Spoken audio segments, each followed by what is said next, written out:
Fala pessoal, sejam muito bem-vindos a um Boletim Coppola especial sobre a repercussão do pedido de impeachment contra o ministro Alexandre de Moraes do Supremo Tribunal Federal. Eu só peço que você pause o vídeo agora e compartilhe esse conteúdo.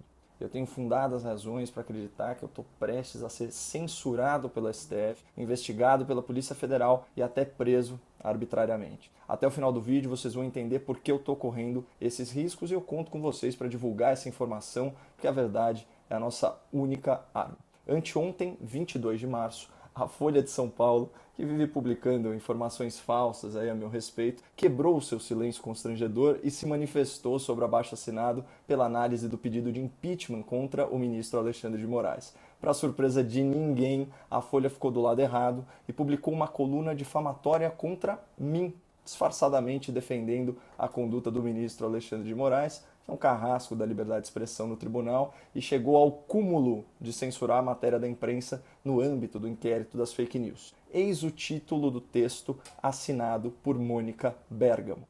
Juristas e advogados defendem Alexandre de Moraes contra ataques de Caio Coppola, da CNN. O comentarista tem feito mobilização pelo impeachment do magistrado. Vamos começar com algumas observações preliminares. À exceção da Rádio Jovem Pan e do site O Antagonista, nenhum dos grandes grupos de comunicação noticiou o abaixo-assinado, que reuniu a maior quantidade de assinaturas da história recente em tempo recorde.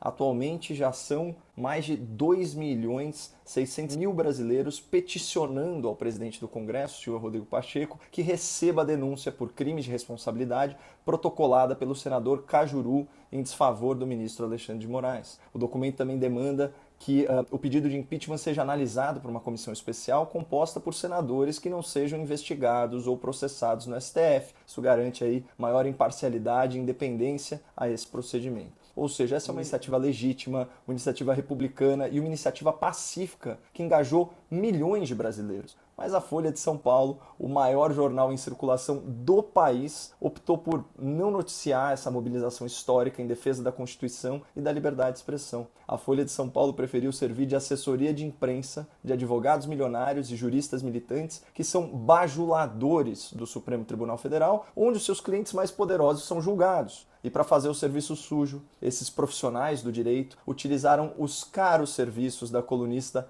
Mônica Bergamo, chamada carinhosamente pelo ex-presidente e ex-criminoso Lula de, aspas, minha jornalista.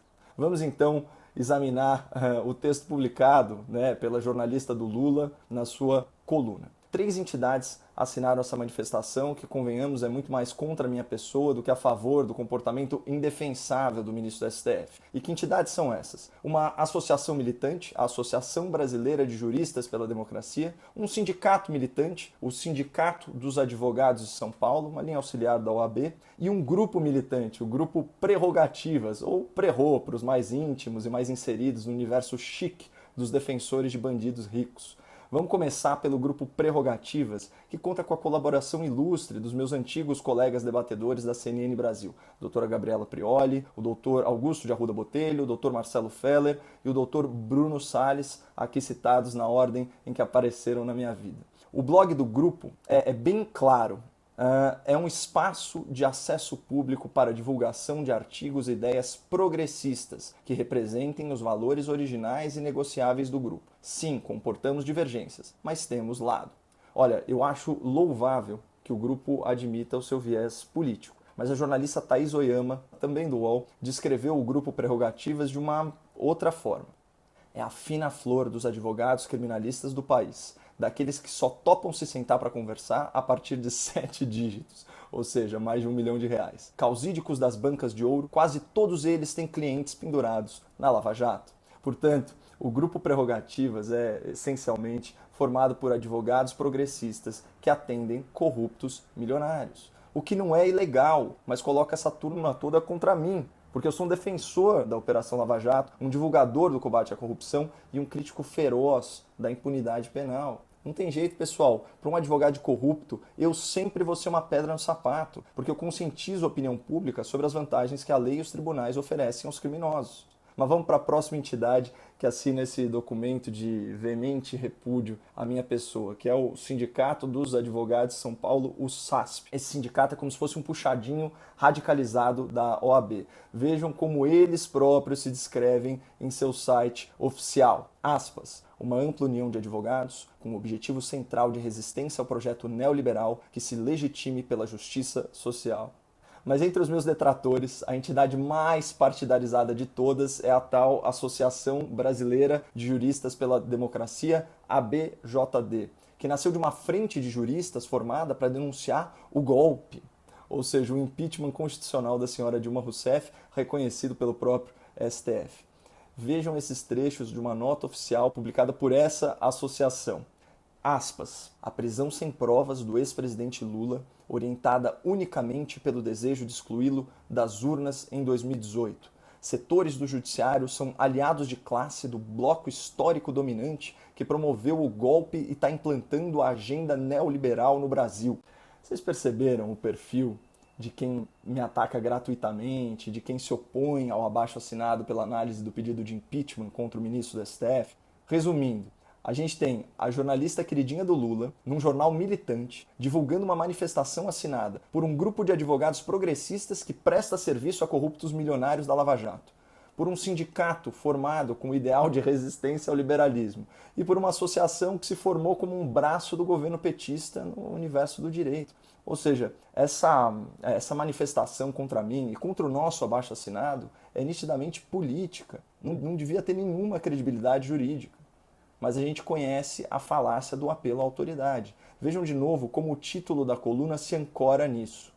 Juristas e advogados defendem Alexandre de Moraes contra ataques de Caio Coppola. Por serem reputados como especialistas do direito, essas entidades ganham um peso artificial no debate público, mesmo que os fatos narrados na manifestação sejam flagrantemente falsos. Por isso, vamos repor a verdade. No documento publicado pela Folha, as minhas críticas à conduta do ministro Alexandre de Moraes são chamadas de ataques dirigidos à pessoa do ministro. Mentira! No documento publicado pela Folha, há insinuações de que eu pratico disseminação de notícias falsas, agressões e atos antidemocráticos. Mentira! No documento publicado pela Folha, a mobilização pelo abaixo-assinado é descrita como um passo ilegítimo que pretende intimidar os magistrados e constranger a atuação dos ministros. Mentira! No documento publicado pela Folha, eu sou acusado de praticar crimes contra a honra dos ministros e de acusar um ministro aposentado de cometer crime contra o Estado. Mentira! No documento publicado pela Folha, a minha atuação pessoal é descrita como parte de movimento orquestrado por forças que objetivam a desestabilização institucional do país. Mentira! O abaixo-assinado é de autoria exclusiva minha iniciativa. E o senador Cajuru já confirmou publicamente esse fato. E nesse documento publicado pela Folha, eu sou acusado de abusar ilicitamente da minha liberdade de expressão a serviço da desordem anárquica, estimulando uma trilha golpista e pregando a debilitação ou a eliminação das instituições do Estado. Mentira! Uma mentira deslavada, inclusive está escrito no item 4 do abaixo-assinado, que eu leio aqui para vocês. Os signatários desse abaixo-assinado também reiteram seu apreço e apoio à democracia, ao Estado de Direito e às instituições republicanas, que longevas e permanentes não se podem confundir com o caráter e o comportamento daqueles que as ocupam temporariamente. Percebam a quantidade de mentiras que a Folha de São Paulo veiculou a meu respeito, usando como pretexto a publicação dessa manifestação militante. Se a senhora Mônica Bergamo tiver um pinguinho de decência jornalística, e não tivesse transformado oficialmente numa assessora de imprensa, ela vai me conceder direito de resposta, na mesma quantidade de caracteres disponibilizada para os meus agressores, com publicação no mesmo horário e dia da semana e com comentários habilitados em nome da liberdade de expressão. Eu faço aqui um apelo à sua ética profissional, Mônica. Me conceda esse justo direito de resposta na sua coluna. É só me responder pelo Twitter que eu entro em contato. É Boletim Coppola, Coppola com 2 P's e 2 L's. Mas voltando à manifestação, assinada pelo Grupo Prerrogativas, pelo SASP e pela ABJD, o que esse documento faz de forma subreptícia, de forma insidiosa, é atribuir a mim tipos penais previstos na Lei de Segurança Nacional, aquela lei que a esquerda chama de entulho autoritário da ditadura. Esses juristas e advogados envergonham a sua nobre profissão ao bajularem um ministro de comportamento tão arbitrário. E eles envergonham também a sua própria biografia, fazendo acusações sabidamente falsas a meu respeito. E sabem qual que é o objetivo dessas entidades e da Folha de São Paulo a veicular esse tipo de desinformação? É criar o contexto jurídico e o contexto midiático para ensejar medidas judiciais de censura, de investigação e de prisão contra mim com base na Lei de Segurança Nacional. Mas diante disso, eu conversei com uns bons advogados e preparei uma série de conteúdos que serão publicados por outros influenciadores, inclusive no exterior e inclusive em inglês, caso eu seja preso injustamente e caso as minhas contas nas redes sociais sejam bloqueadas por uma ordem judicial censora. Além disso, todo o meu material publicado até hoje já está salvo em HDs externos, em posse de terceiros e pode ser repostado em outros canais. Aqui numa nota pessoal, o mais triste é perceber que o espírito democrático dos advogados e dos juristas da esquerda, esses especificamente, é muito seletivo. Eles só defendem os direitos de quem pensa como eles. Como diz com propriedade o meu antigo colega de CNN, o Dr. Augusto de Arruda Botelho, há muitos garantistas de ocasião. A propósito, eu conversei por telefone com o Dr. Augusto e também com o Dr. Bruno Salles, que fazem parte do grupo Prerrogativas, e os dois me relataram que não participaram da elaboração e da aprovação desse texto agressivo, difamatório e mentiroso publicado pela Folha de São Paulo. Então, eu deixo registrado o meu agradecimento sincero a ambos. Mas tudo isso, pessoal, só confirma a importância da nossa iniciativa. O presidente do Senado, Rodrigo Pacheco, já concordou em receber os senadores favoráveis à abertura do processo de impeachment do ministro Alexandre para entrega do nosso abaixo-assinado. E eu vou mantendo vocês atualizados pelo Instagram e pelo Twitter no @Boletim Coppola. Mais uma vez, eu reforço o pedido para que você compartilhe esse vídeo antes que aconteça alguma coisa. Muito obrigado, não percam a esperança no Brasil e fiquem com Deus.